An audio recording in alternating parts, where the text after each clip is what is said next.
So there's no fun song this week about who we're talking about in the Bible, like sad. last week. But we'd say Father Isaac. No, that just doesn't sound the same. No. But we're talking More about of like a rap. Izzy yeah. Wizzy. Yeah, you go ahead with that. Izzy Wizzy was a bear. No. Okay, so this week we're talking about Isaac. Let's get into that.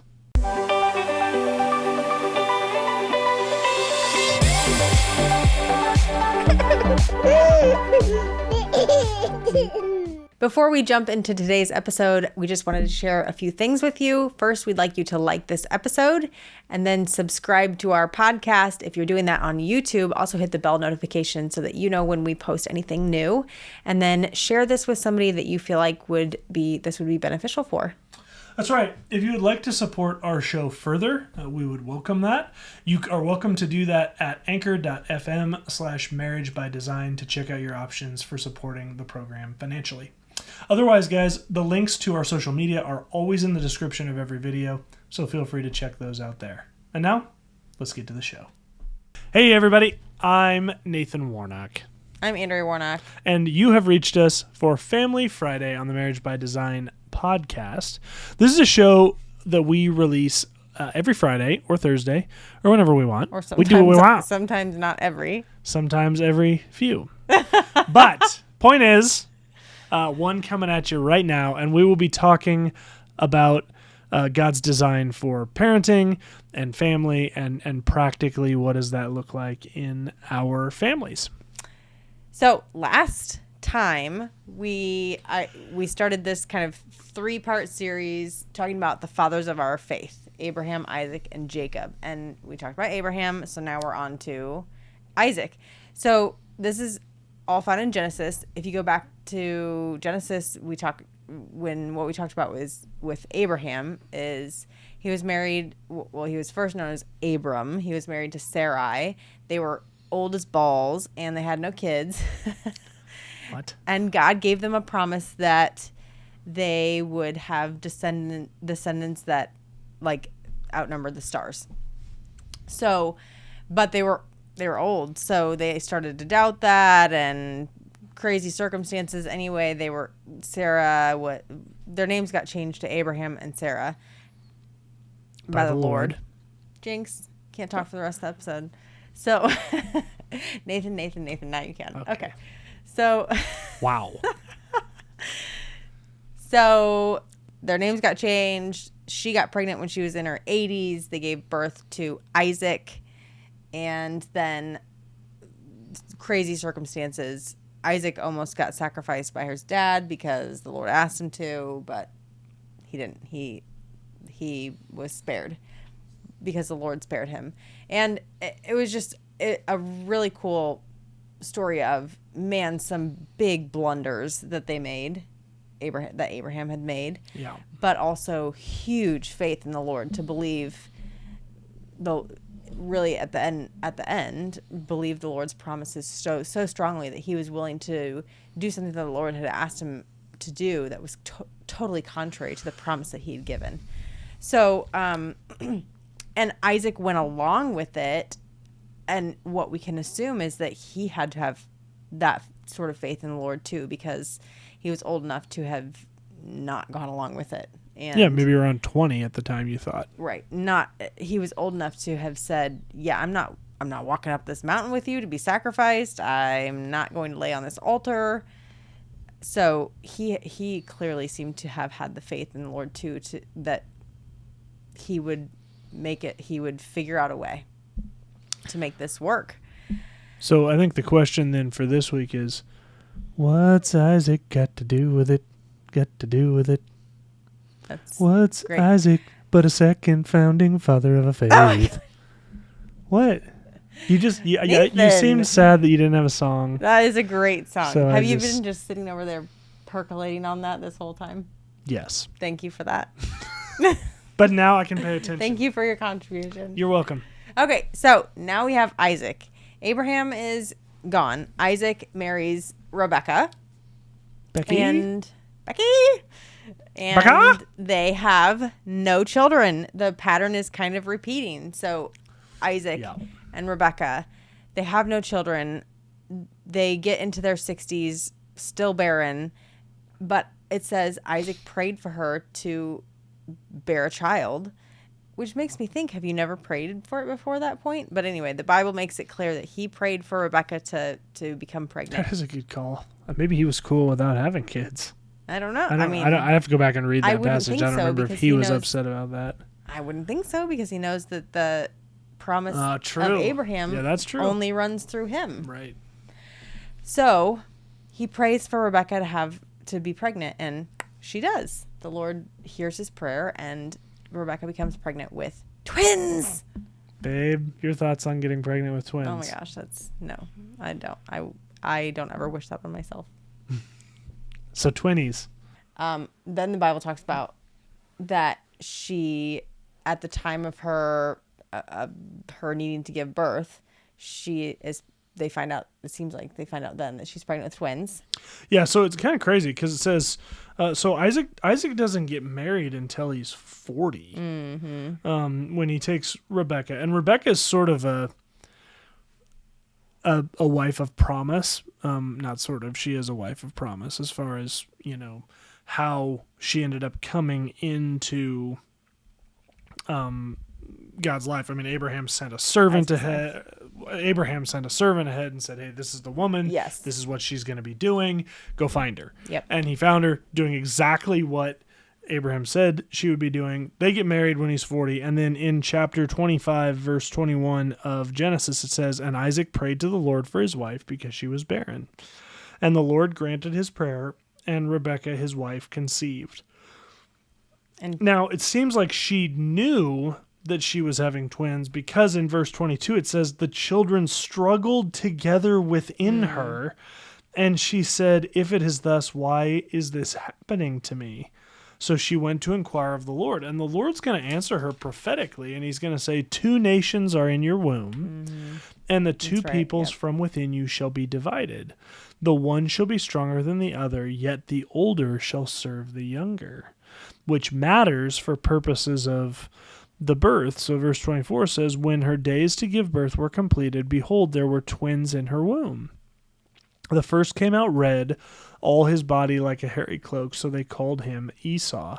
Afterward, his brother, the younger, came out with his hand holding Esau's heel, so his name was called Jacob. And Isaac was 60 years old when Rebekah bore them. Right. So they were older, and Isaac was the only way that God's promise to Abraham could be fulfilled, because Abraham had no other children with Sarah. So there's this promise that I assume Isaac knows needs to be fulfilled with him and Rebecca. Anyway, he prays the Lord. Pressure to have a kid. Yeah, I would think. Anyway, he ends up finally praying to the Lord. She becomes pregnant, and they have these twins. And man, pray for your wife, guys. Just I want to make a point of that. I mean, it was 20 years between the time they got married and the time she had the boys, which it's really interesting that it says, and Isaac prayed to the Lord for his wife because she was barren. The way that's written, it's hard for me to tell whether Isaac made a habit of praying for her over time, or whether they were just trying to get pregnant. And then at some point, Isaac was like, man, I should pray about this. And then God granted his request. And how many times is that our own life where we're stuck in just doing the things that we're doing and forget to add God into the picture, right? Or ask God to, get involved or whatever. Right. So super important prayer is super important.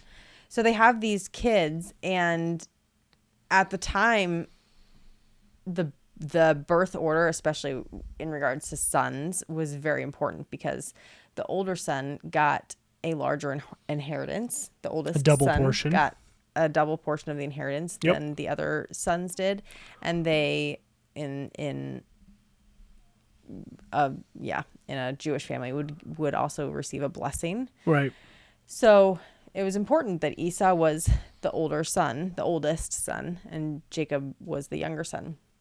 And then where they started to go off track is that Isaac and Rebecca decided on favorites. I mean, it's not like they talked about it, but they ended up having probably not having favorites, probably because of just how the personalities.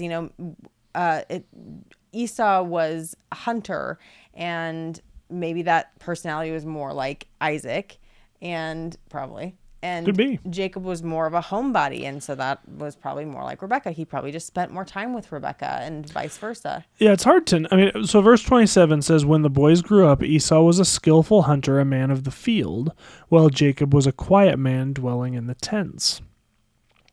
Isaac loved Esau because he ate of his game, but Rebecca loved Jacob." I mean, so Isaac, God bless him, Isaac just want to eat, right? That's what he wants to do. Well, you see that as kind of the downfall then, too. Right, and Esau, so he loves Esau because Esau kills stuff and he can eat it. But Rebecca loves Jacob, probably because Jacob was around. I mean, it says Jacob was a quiet man dwelling in the tents. And it could be, too, because of this crazy thing that the Lord had told them about Esau, the younger the older will serve the younger. Could be. And so maybe they had feelings about that, and they took favorites based on that. I don't know. Yeah, it's hard to know, but the point that you're making, which is a good one, and I want to underscore it, highlight it, star it for everybody that's listening. This favorites thing is an absolute must avoid, will ruin your family, no. Right. As a parent. And I don't mean like I'm a parent, I don't have any favorites, wink, wink. I mean, really, you have to be constantly vigilant on this because it will shred the unity in your family, guaranteed. Yeah, and it can shred your marriage apart and siblings apart and all that. So they have it does here. Right. So they have these favorites, and it ends up, several things happen here. Again, Esau was supposed to have a blessing by Isaac, a special blessing because he's the oldest son. Yeah, so think of the blessing. So there's two B's in the Jewish family hierarchy. The birthright, think of that as a double portion of the inheritance, right? So, essentially think of it as with two boys, one older and one younger, the oldest gets 2/3 of the inheritance, the other gets the third, right? The oldest gets a double portion. So that's more financial, right? The blessing is the passing of really the mantle of patriarchy in the family from one generation to another. So birthright, more financial estate type thing. Blessing, more spiritual mantle of the family. You're now the patriarch of the family because I'm dying. That kind of thing. So what happens first is the favoritism, and that seems to kind of pit the boys against each other. Who knows how long? But there's a time where Isaac is failing in his health, and I guess first happens where Esau is hangry. There's a point that happens where Esau is just he's been out hunting, right, and he's come back and he is so hungry. And probably Jacob is the one that has the skills to cook the meat, and Esau likely doesn't really. And you just want to read it out of there? Yeah, so verse 29 says, "Once when Jacob was cooking stew, Esau came in from the field, and he was exhausted." There's a little something there to pick up on about the decisions we make when we're exhausted. That's not a good time to be making decisions. Yeah. So when we're tired, any important decisions, like giving up 2/3 of, you're giving up your birthright, that's probably not a good time to make that decision. And Esau said to Jacob, verse 30, "Let me eat some of that red stew, for I am exhausted." Therefore his name was called Edom. Edom sounds like the Hebrew word for red. So this matters because as you read the Old Testament, you're going to read about the Edomites. The Edomites were the descendants of Esau. Yep. Jacob said in verse 31, so Esau's hungry. He wants some stew. Jacob, being shrewd himself, said, sell me your birthright now. Esau said, I'm about to die. Of what use is a birthright to me? Now, I don't know. It's not confirmed that Esau was actually 3 years old at this point, but that's what he sounds like. He does. Right? I mean, how often do our kids come in? I'm so hungry. Right. And this is like 45 minutes after we ate a meal. Right. They're like, can I have a snack? No, we're not having a snack. But I'm starving. No, you're not starving. You don't even know what that word means. So Esau says, I'm about to die. Of what use is a birthright to me? Meaning, what do I need a birthright for if I'm dead? Which is, of course, silliness. So Jacob says, swear to me now. So Esau swore to him and sold his birthright to Jacob. And for stew. Then Jacob gave Esau bread and lentil stew, and he ate and drank and rose and went his way. Thus Esau despised his birthright. So a birthright is kind of a crazy thing that you can, quote, sell it. But a birthright is a huge privilege, and he sold it away or gave it away for a bowl of soup that probably took him 15 minutes to eat. Craziness. And the fact that Jacob was unwilling to give him the stew that he was making unless he got that big of a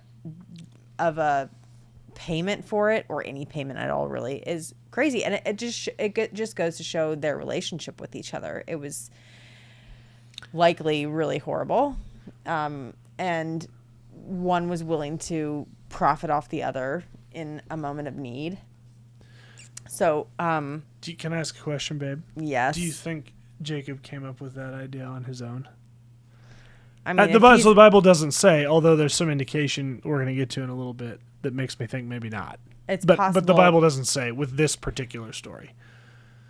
I guess if I were only reading that, I would think maybe because they seem so pitted against each other. Right. But you read on and then you realize maybe not.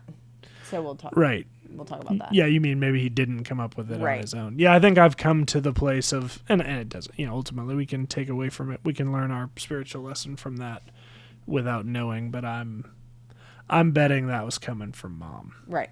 Which is horrible. That whole idea. Because then it seems like Mom maybe despises Esau. Yeah, but again, have warm fuzzies for him. But again, we remember with the story of Sarah and Abram, the whole Ishmael Hagar thing. Hagar, was that her name? The whole Ishmael Hagar thing was really them just trying to help God with this promise that he gave. Yeah.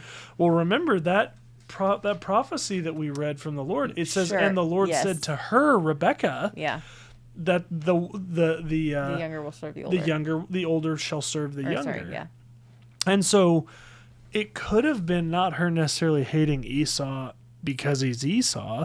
It could have been her just trying to sort of help out. True. Yeah, I haven't thought about that. Jacob getting his leg up that had been promised. So not a good idea to do that. No, you don't need to help not. God. He's perfectly capable. Agreed. So that happens. Then we see at the end of Isaac's life, he's failing in health. He's blind, and he wants to give his blessing to Esau.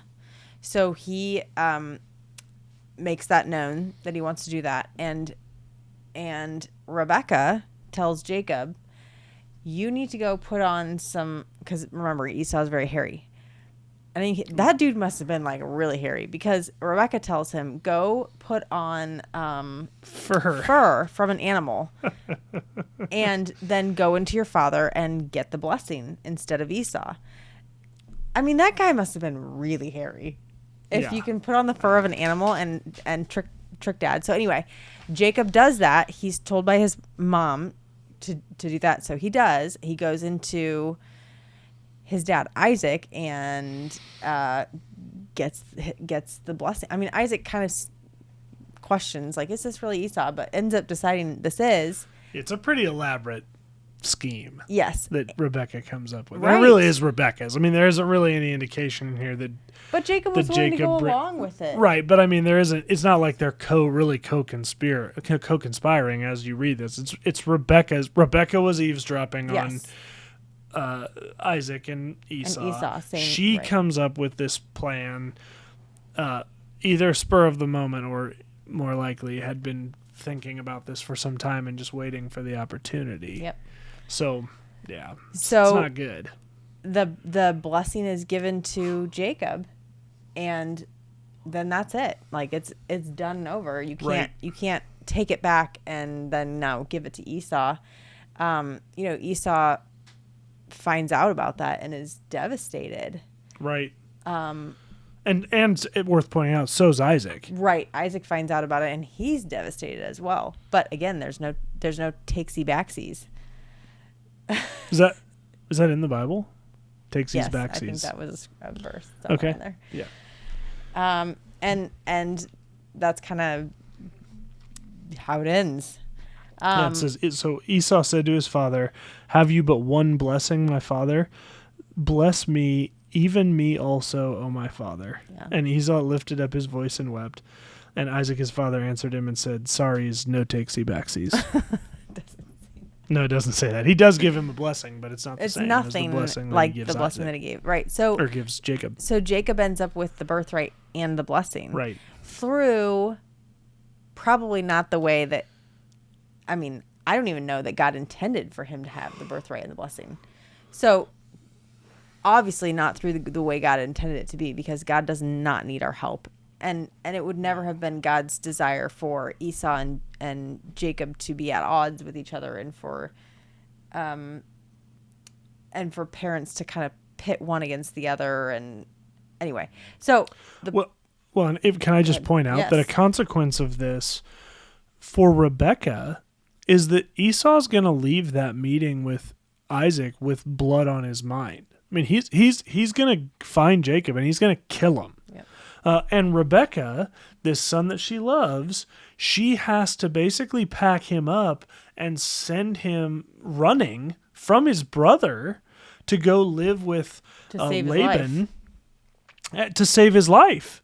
And so this son that she loves, she does all this scheming, and then what's the consequence to Rebecca? She has Her no son's relationship. gone. Right. She has no relationship with him because he has to run for his life. And really, once Rebecca dies, praise the Lord, they end up reconciling Jacob and Esau. Right. Although long term, the Edomites and the Israelites are not friendly. Mm-hmm. So even long after Esau and Jacob bury the hatchet, there's peoples continue to hate each other because of this history. There's sort of this, can be kind of hard for us in the U.S. to understand these sort of long blood feuds, but like if you watched the Hatfields and the McCoys or any of these kind of old Western, blood feud sort of movies, that's what's going to happen between the Edomites and the Israelites.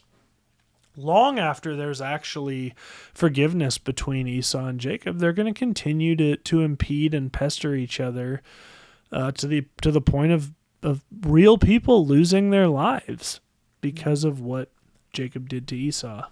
And to go back to what I'm sure is your point, is this really boils down to parents that picked a child and sort of backed that horse in the race, right, so to speak. Right, and it's so dangerous, and I'm sure can happen without intentionality. It just, some favoritism can happen. We've seen it in families where there's one parent favors one child, another favors another one, or something like that, and it wreaks havoc on the marriage. It wreaks havoc on the sibling relationships. Right. And so, to take a lesson out of this story, it's so important as parents that we really choose to not have a favorite, and if we do, confess that to the Lord and ask him to realign our hearts, and to really treat our children the same and as much as possible. This can happen oftentimes along gender lines too, particularly if there's two kids and one's a boy and one's a girl. And I just want to say, even if it's easy as a parent to just go, well, I don't have a favorite. It's just that her and I like doing similar things, and he and him like doing similar things, or she and him, or whatever. That doesn't matter. Like, there's this one child that we just like doing similar things. And so when we go on vacations or when we hang out, we kind of go do our thing and they kind of go do their thing. Really make an effort to stop that within your family. It doesn't mean you can't go do those things, but do them as a family. Create an environment in your family where, you know what, you don't have to be doing something you enjoy doing all of the time. Sometimes it's about unity as a family, and we can take joy in doing what this particular other sibling enjoys doing, or what we as parents enjoy doing, even though you guys don't enjoy doing this as children, because we're together as a family. And really, for your kids, and I know this can be a difficult thing to talk about, but really telling your kids, hey, we really want to facilitate you guys having a relationship because we're not always going to be here. And once we're gone, we don't want this family to fall apart because we were really the ones holding it together. Yep. Now, I'll be honest with you, and I tell my kids that they're my favorite. I tell all of them. So individually? Okay. Yeah, so I think that they think that they're the only ones that get told that.